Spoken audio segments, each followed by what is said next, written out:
안녕하세요. 먹거리와 지역공동체 강의를 맡게 된 박건입니다. 오늘 이 강의의 부제목을 먹거리 위기라는 사회적 문제에 대한 지역공동체의 대응이라고 붙여봤습니다.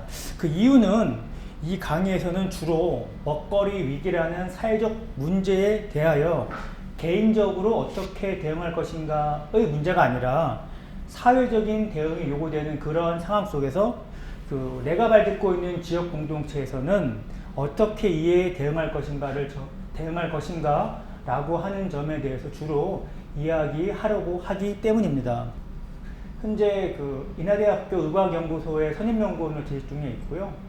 그리고 서울시 먹거리 시민위원회 공동체 문과에서 활동 중이고, 먹거리와 건강, 사회적 공공성, 돌봄과 근현노동, 좀 다양한 분야에 대한 관심을 계속 이어나가고 있습니다. 강의 순서는 대략 다음과 같이 진행하려고 하고 있는데요. 사회의 종언과 위험의 개인화라는 측면, 그리고 지역사회 내 먹거리 빈곤층 증가와 양극화 문제, 그리고 이 지역사회에서 이러한 먹거리 보장 노력이 어떻게 이루어지고 있는지에 대한 어떤 사례들, 해외와 국내 사례들을 중심으로 좀 이야기를 하고, 주요 대안들을 몇 가지 좀 생각해 보고자 합니다. 마지막으로 토론거리도 좀 제가 제시해 드리려고 하는데, 이 토론거리는 말 그대로 좀 대안을 찾기 위한 토론이고, 정답이 없다는 점 역시 기억해 주셨으면 좋겠습니다. 교육의 목표와 핵심 내용에 대해 말씀드리도록 하겠습니다. 교육의 목표는 먹거리권이 침해되는 상황에서 지역 공동체 수준에서 먹거리 취약계층을 보호하고, 먹거리 체계에서 주체적 시민으로 저희가 참여할 수 있는 방안을 모색해 보는 것이 교육의 목표라고 할 수 있고요. 핵심 내용으로는 사회적 연대의 가능성이 점차 사라지는 가운데 먹거리 보장을 위한 지역 공동체의 노력과 한계, 그리고 대안을 찾아가기 위한 기본적인 논의를 시작하는 것, 이것이 주로 핵심 내용이 될 것입니다.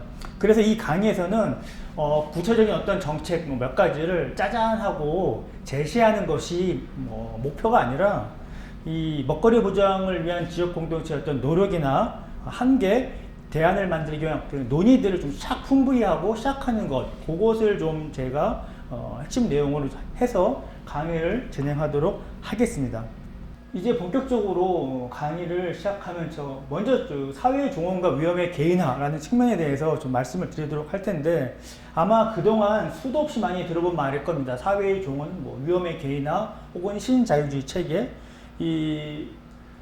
사실 신자유주의 체제라고 하는 것 자체가 워낙 많이 알려져 있기 때문에 구체적으로 설명을 드린다기보다는 간단하게만 말씀드리면, 이것이 이제 본격화되면서 사회적 배제나 어떤 실업, 그리고 사회 불평등의 문제, 이런 것들이 좀 폭증하게 되었다고 할 수 있죠.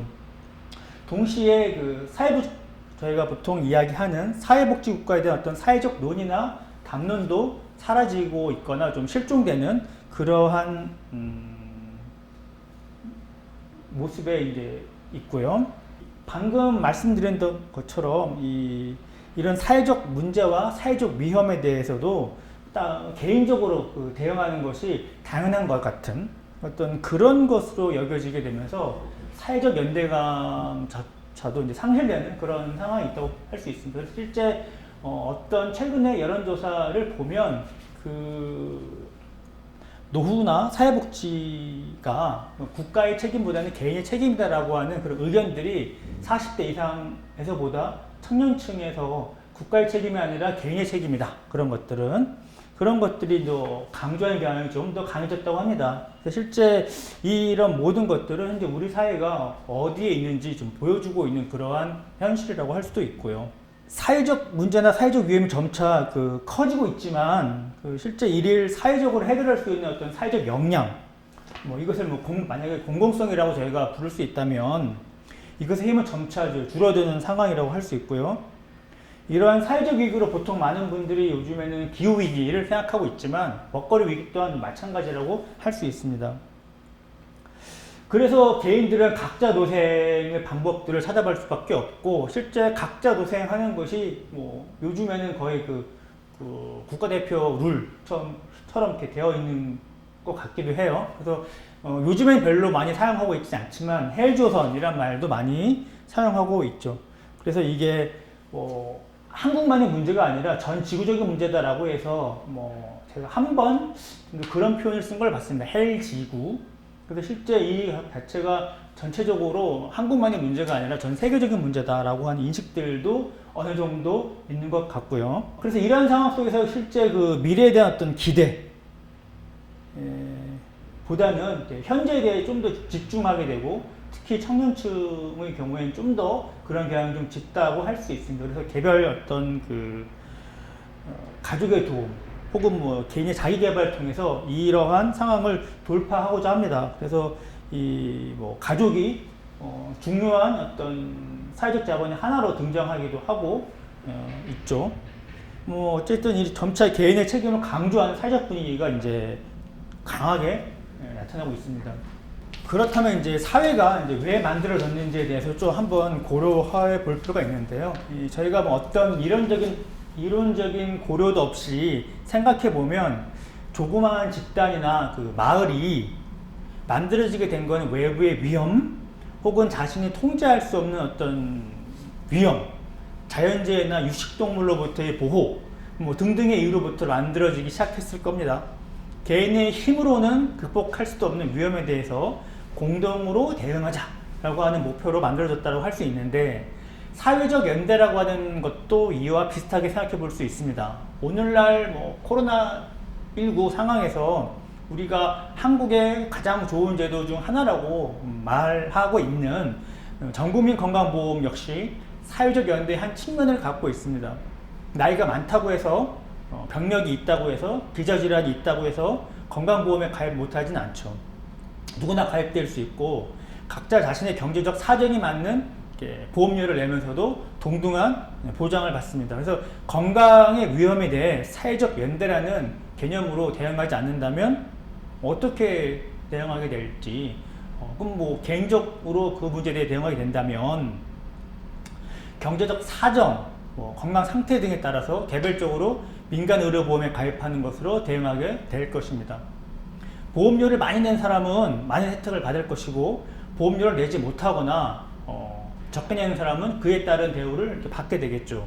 따라서 항상 사회적 위기에 대한 대응을 사회적 연대라고 하는 중요한 관점으로 좀 접근할 필요가 있는데, 그런 측면에서 보면 또 한편으로는 또 지역사회의 건강성이 매우 중요하게 또 대두되고 있는 현실이기도 합니다. 이 말은 즉슨 지역사회의 건강성이 중요하게 대두된다라고 하는 것은 그만큼 현재 지역사회가 건강하지 못하다라는 것을 또 보여주고 있다라고 할 수 있겠죠. 특히 현재 어떤 글로벌 먹거리 체계에서는 이 먹거리 위기가 항시적으로 발생할 수밖에 없는데, 그래서 지역을 기반으로 한 그 먹거리 체계가 이에 대한 하나의 대안으로서 이야기될 수도 있고요. 또 자신이 살고 있는 지역사회의 건강성 여부에 따라서 개인의 건강이 영향을 받기도 합니다. 이것을 건강의 사회적 결정 요인이라고 이야기하기도 하는데, 뿐만 아니라 또 먹거리 보장은 모든 사람이 음식에 대한 물리적, 사회적, 경제적 접근성을 가져야 한다는 것과 관련이 있습니다. 다시 말해서 이 모든 지역 사회 공동체 성원은 건강한 먹거리에 접근 가능해야 되고, 여기에는 불평등한 보건 서비스, 제한적인 조리 기술이나 먹거리 지식 이런 다양한 요인들을 포괄하는 총체적인 접근이 필요하다는 거죠. 그래서 단순하게 이 먹거리에 대한 접근성을 좀 협소하게 볼 필요는 없을 것 같고요. 또한 이것 자체가 이 특정 장소를 기반으로 하고 있고, 먹거리의 어떤 생산, 공급, 분배, 공유, 소비 이런 모든 것들이 지역 공동체 내에서 이루어지고 있기 때문에, 이런 어떤 지역 공동체 내에서의 먹거리 보장 활동 자체가 매우 중요하다고 할 수 있습니다. 그런 의미에서 우리가 현재의 우리가 발딛고 있는 상황을 이런 측면에서 좀 먼저 살펴보도록 하겠습니다. 네, 두 번째로는 지역사회 내 먹거리 신빈곤층의 증가와 양극화라고 하는 점에서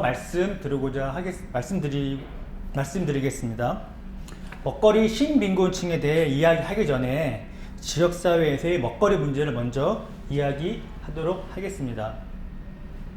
보통 먹거리 보장의 유형과 내용에 대해서는 이렇게 접근성, 적절성, 지속가능성 이런 세 가지 측면에서 많이 이야기를 하는데 접근성이라는 것에 대해 얘기를 하면 누가 먹거리를 제공받아야 하는가 라는 측면에서 보편성, 안전성, 존엄성 이렇게 세 가지 차원에서 이야기되는 측면이 있고요.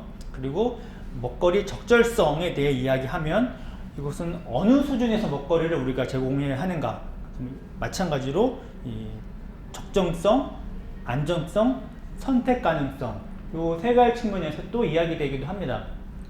마지막으로 먹거리 지속 가능성이라고 얘기하면 이거는 어떠한 방식으로 먹거리를 제공해야 하는가, 먹거리 체계라고 하는 것과 밀접한 관련이 있는데 생태적으로 지속 가능한 생산이라는 측면, 그리고 지역 먹거리 체계를 어떻게 구축할 것인가의 측면, 이렇게 이야기되고 있습니다.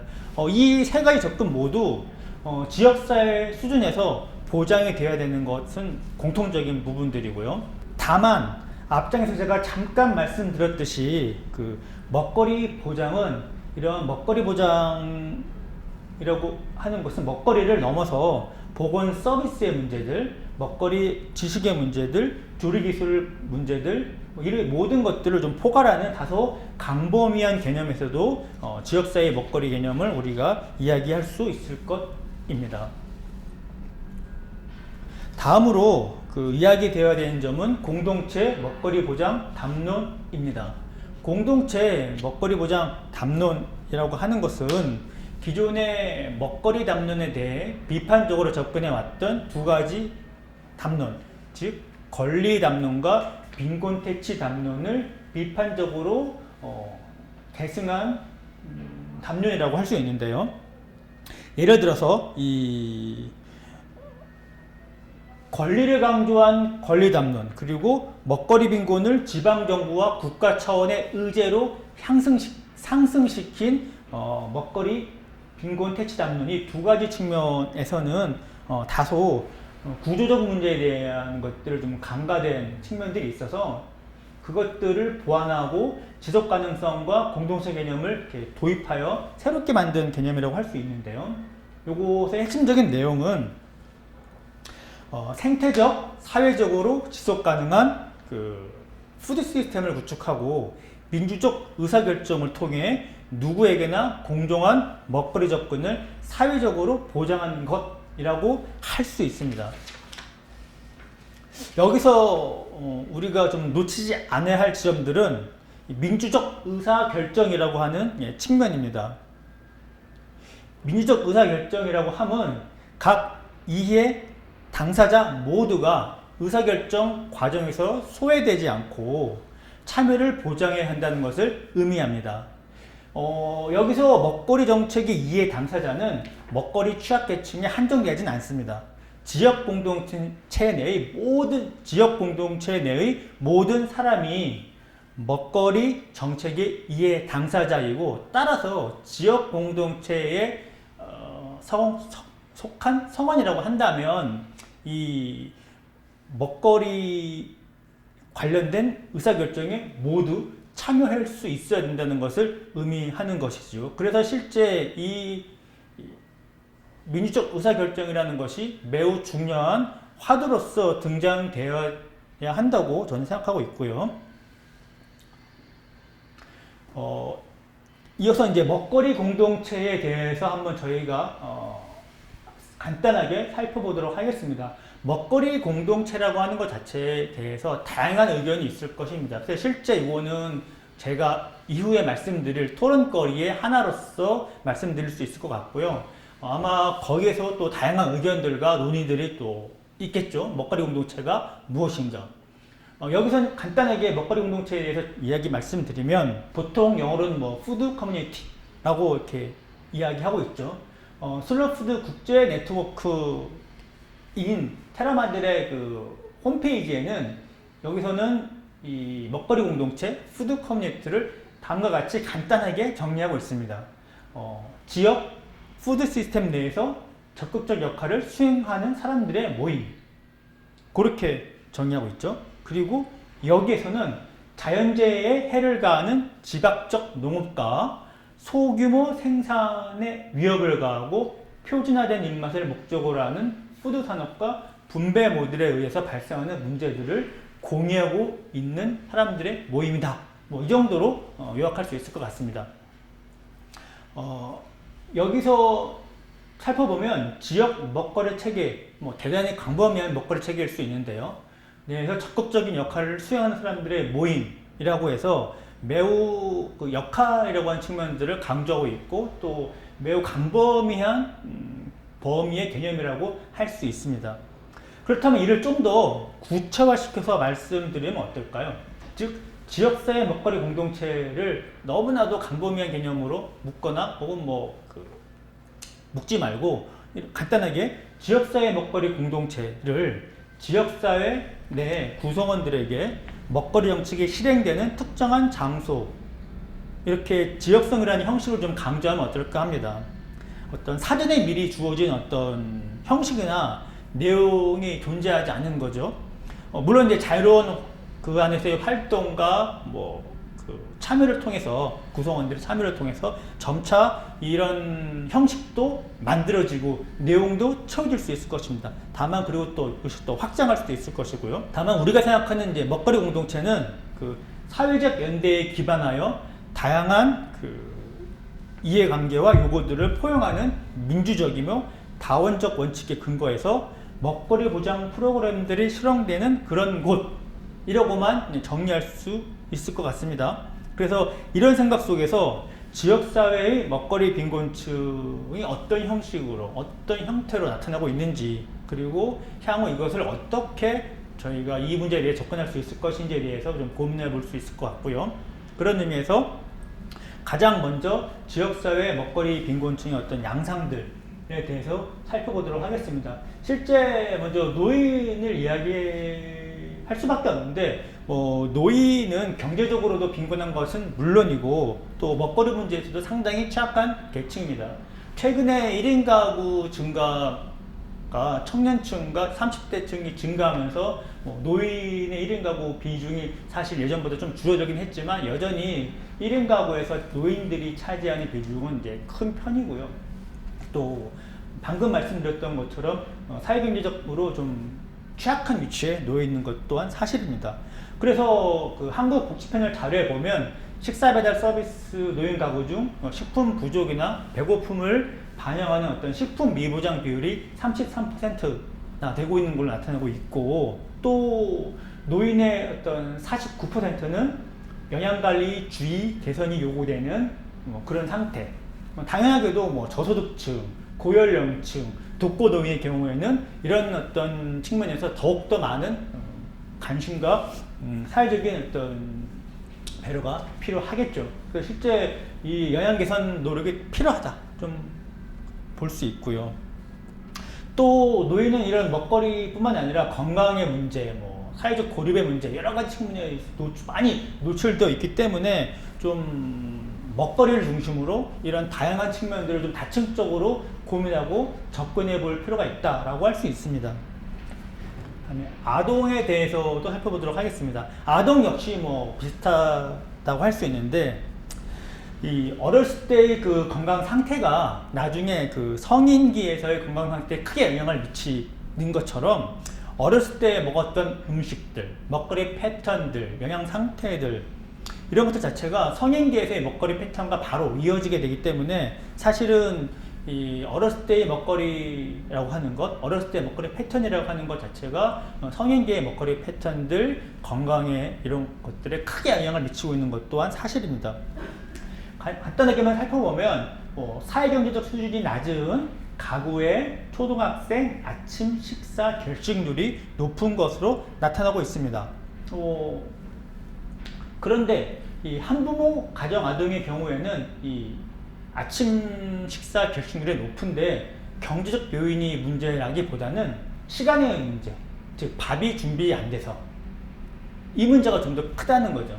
즉 노동 시간에 따른 조리 및 준비 시간이 이제 부족하다는 거죠. 노동 시간이 길다 보니까 경제 활동을 해야 되다 보니까 사실 조리나 식사 준비에 들어가는 시간을 줄일 수밖에 없는 것이죠. 뭐 잠을 줄인다든가, 경제활동을 해야 되니까 잠을 줄이다든가, 혹은 뭐 식사 시간에 드는 비용을 줄인다든가, 시간을 줄인다든가, 이런 것처럼 이제 시간을 낼 여유가 없는 거죠. 그렇기 때문에 단순히 좋은 먹거리에 대한 접근성을 높이자라고 하는 거는 물리적으로 좋은 먹거리에 대한 접근성을 높이자라는 것뿐만이 아니라 사회적인 측면에서도 마찬가지라는 거죠. 전체 사회적으로 노동시간을 줄이는 것, 그리고 조리시간을 어떻게 확보할 수 있을 것인가에 대한 논의들이 함께 이야기되어야만 실제 먹거리 접근성이라고 하는 것 자체가 이제 보장될 수 있다 하는 것이죠. 또 이렇게 시간적 여유가 없고 힘들다 보니까 당연하게도 뭐 편리성, 뭐 낮은 가격, 뭐 간편성, 이런 것들로 인해서 인스턴트 음식 등에 노출될 가능성이 증가하게 됩니다. 뭐 라면이나 뭐 간편식, 편의점 음식, 이런 것들에 쉽게 노출이 되고, 또 이렇게 쉽게 노출이 되면서 먹거리 패턴 자체가 성인기까지 쭉 이어지게 되는 거죠. 당연히 건강에도 나쁜 영향을 미치게 됩니다. 다음으로 1인 가구의 문제를 좀 살펴보도록 하겠습니다. 실제 사회문제적 요인으로 인해서 현재 1인 가구는 전체 가구의 25%를 넘고 있습니다. 주로 이들 1인 가구는 청년층과 노인 가구에 많이 분포되어 있는데, 최근에는 중장년층에서도 1인 가구가 이제 증가하고 있죠. 뭐 이혼, 뭐 사별, 뭐 기타 등등의 이유로 전체적으로 1인 가구가 조금씩 증가하고 있는 것은 사실입니다. 당연하게도 경제적 취약성을 가진, 그 중에 1인 가구 중에서도 경제적 취약성을 가진 1인 가구의 식상을 보장이 특히 어렵겠죠. 이건 뭐 기본적으로 저희가 알 수 있는 건데, 좀 뭐랄까요, 흥미로운 자료가 있습니다. 여러분들 보시는 그 표 보시면 서울시 1인 가구 반찬 만들 1인 가구를 대상으로 한 조사에서 반찬 만들기가 번거로워서 식사를 대충 해결하는 빈도를 조사한 것인데요. 보시면 뭐 남성, 여성, 청년, 중장년, 고령 이렇게 구분되어 있는데, 일단 1인 가구 중에서 대충 해결하는 빈도가 매우 그렇다, 대체로 그렇다, 이 두 가지를 합치면 대략 한 61% 정도가 되죠. 마찬가지로 뭐 남성이나 여성 가릴 것 없이 그 비중이 상당히 좀 높은 편인데, 우리나라의 집밥은 대체로 반찬과 밥, 뭐 국이나 찌개로 이루어져 있고, 보통 국이나 찌개는 생략해도 반찬은 밥과 항상 있어야 하는 것으로 인식되고 있습니다. 집밥이 특히 그렇죠. 물론 뭐 어떤 사람은 반찬이 없어도 된다, 난 국과 찌개만 먹겠다, 이렇게 이야기하는 사람도 있지만, 아무튼 반찬이라고 하는 것 자체가 대단히 중요한 어떤 의미를 차지하고 있죠. 집밥을 구성하는 데 있어서. 물론 그리고 또 1인 가구 아니더라도 뭐 다인 가구 역시 반찬 만들기는 매우 귀찮은 것으로 이야기되고 있죠. 특히 뭐 이 반찬 만들기라고 하는 것 자체가 대부분의 경우 또 집안에서 여성, 뭐 어머니, 뭐 이런 뭐 아내, 이런 뭐 부인, 이런 사람들이 좀 하는 것이라, 특히 좀 어떤 젠더적인 측면도 있긴 한데, 이 반찬 만들기가 번거로워서 식사를 대충 하는 1인 가구들의 경우에 건강한 반찬, 반찬을 어떻게 건강하게 만들 수 있을 것인가는 또 다른 문제긴 하지만, 건강한 반찬에 적절하게 접근할 수만 있다라고 하면 대충 때우는 식사의 빈도는 확 줄어들 거고요. 그리고 또 식생활 보장도 어느 정도 이룰 수 있겠죠. 그리고 실제로 1인 가구 대상 사업에는 뭐 반찬 만들기, 요리하기 이런 것들이 좀 많이 있고, 제가 1인 가구 인터뷰를 뭐 몇 번 해봤는데, 이 뭐 성별에 관계없이 반찬에 대한 요구가 상당히 큰 것으로 나타나고 있었습니다. 그래서 이 1인 가구 역시 좀 먹거리 신빈곤층의 하나로 저희가 또 볼 수도 있을 것 같고요. 다음으로는 맞벌이 가구입니다. 맞벌이 가구도 뭐 비슷하죠. 시간이 없다는 점에서. 현재 전체 부부 중에서 이 맞벌이 가구가 차지하는 비중이 점차 증가해서 46.3%까지 증가했습니다. 아마 이 맞벌이 가구는 점차적으로 더 증가할 수밖에 없을 것입니다. 왜냐하면 그 경제적 활동을 통해서 그 저희가 수입을 획득해야 되는 상황이 점점 더 많아지고 있기 때문이죠. 그래서 이 점차 노동 시간이 증가하고 또 자녀가 있는 경우에는 또 자녀 양육에 또 드는 또 비용뿐만이 아니라 시간도 또 소요가 되죠. 이렇게 많은 시간들이 소요가 되면서 이 건강한 먹거리에 접근할 수 있는 어떤 그런 시간, 사회적인 어떤 접근성 자체가 매우 이제 취약해져 있는 거죠. 그러다 보니까 이제 맞벌이나 1인 가구의 수요를 충족하기 위해서 뭐 밀프렙이라든지 밀키트라든지 HRM이라고 한 이런 조리된 음식들 이런 것들을 많이 좀 사먹게 되고 쉽게 노출이 되고 그런 점들 때문에 뭐 맞벌이 가구도 먹거리 취약계층 중에 하나 이렇게 저희가 표현할 수 있을 것 같아요.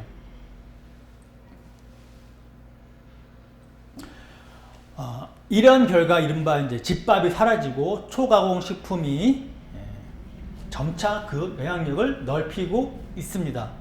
아까부터 제가 처음에 뭐 사회의 종언이니 실종이니 뭐 집밥의 실종 뭐 이렇게 얘기를 하니까 원래부터 사회나 집밥이 마치 있었던 것처럼 마치 자연의 일부인 것처럼 좀 이렇게 생각할 수도 있지만 사회나 어떤 집밥은 누군가의 노력으로 만들어 온 것입니다. 특히 집밥은 어머니, 여성의 노력으로 만들어 온 것이죠.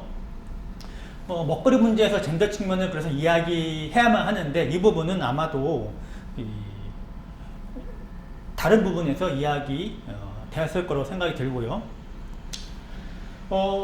일단 집밥의 실종과 초가공 식품의 증대라는 측면에서 말씀드리면 2020년 그 발표된 논문에 따르면 한국에서 판매되는 상당수의 즉석 조리식품이 건강하지 못하다라고 하는 연구 결과가 있습니다. 뭐 이것은 누가 그렇게 이야기할 수도 있을 것 같아요.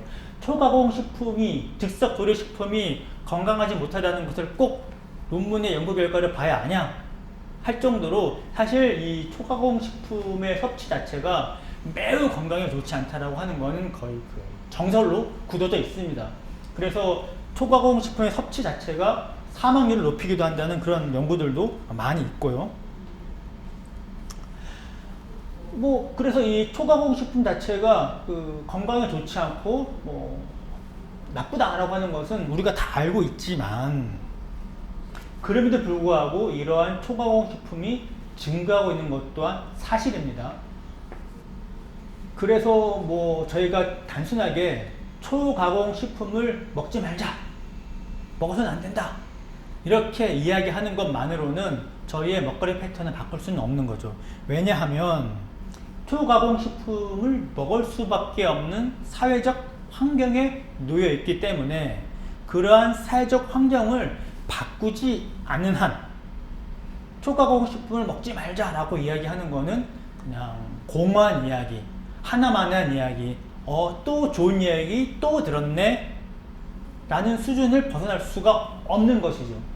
뭐 예를 들어서 충분한 조리 시간을 확보할 수도 없고 건강한 먹거리에 접근할 수 있는 조건과 환경이 구비되어 있지 못한 이런 지역사회에서는 먹거리와 관련된 어떤 양극화 이런 측면들이 점차 증가될 수밖에 없는 것이죠.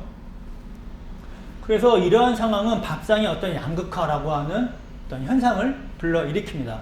보통 소득 수준에 따라서 식품 섭취의 차이가 나타나는 것을 밥상의 양극화 이렇게 표현합니다.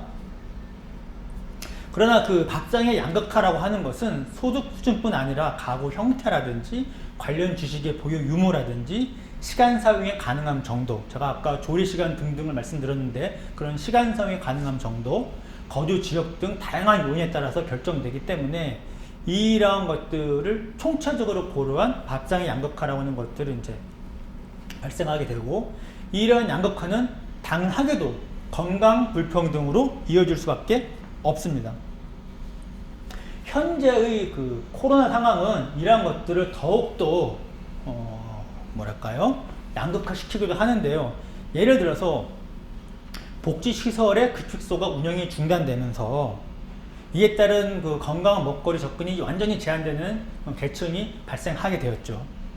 또 학교 등교 중지로 인해서 급식이 전면 중단되게 되고 건강한 먹거리 한 끼, 그것이 학교에 급식밖에 없었던 많은 아동들, 이런 경우에도 사실은 크게 타격을 입기도 했습니다. 이 코로나가 이제 계속되면서 최근에도 유럽이나 미국에서는 더욱더 코로나가 이제 확대되고 있고, 한국 같은 경우에도 쉽게 잦아들 것 같지는 않은데요. 이렇게 계속적으로 그 코로나로 인해서 운영을 중단하는 것들이 많이 발생하게 되고, 집밥이 이제 좋다, 집밥을 하자, 이런 것들이 이제 인기를 얻게 되면서 두 가지의 어떤 기사들이 이제 이 사태를 보여주는 것으로 나타나고 있습니다. 하나는 한국 야쿠르트에서 천안시와 연계하여 만든 구독자 예방 간편식 지원이라고 하는 건데, 실제 이것은 이제 구독자 예방뿐만이 아니라 코로나로 인해서 노인 급식이 전면 중단되게 되면서 그런 것들을 보완하기 위한 어떤 정책으로 만들어진 것입니다. 이 경우에 이쪽 기업에서 적극적으로 밀고 있는 밀키트, 언이라고 하는 그것을 이제 제공하는 것으로 나타나고 있는 것이죠. 그리고 또 집밥이 유행하다 보니까 또 한 백화점에서는 그 백화점 문화센터 요리 강좌가 이제 점차 늘어나고 있다고 하는 거죠. 대조적으로 공공이나 마을 단위에서 진행되고 있었던 다양한 어떤 요리 강좌나 어떤 조그만 모임들 완전히 사라지고 있는데, 이 백화점 문화센터 요리 강좌는 더 늘어나고 있다는 거죠. 좋은 대조가 되기도 하죠. 누구는 집밥이 좋다고 하니까 그 요리 강좌에서 요리를 듣고, 또 아마도 이 요리 강좌가 끝나고 나면 지하 백화점 식품관에 내려가서 좋은 재료를 사다가 요리도 해 먹겠지요. 근데 또 누구는 집밥이 좋다고 하니까 집에서 먹는데, 집에서 먹는 모든 음식이 집밥은 아니죠. 예를 들어서 즉석식품을 사다가 집에서 먹으면 그것을 우리가 전통적인 의미에서 혹은 건강한 먹거리라고 하는 측면에서 집밥이라고 우리가 부를 수 있을까, 다시 한번 생각해 보게 됩니다. 점차로 그래서 집밥 자체에서도 양극화라고 하는 것 자체가 일어나고 있지 않을까 라고 생각해 볼 수 있겠습니다.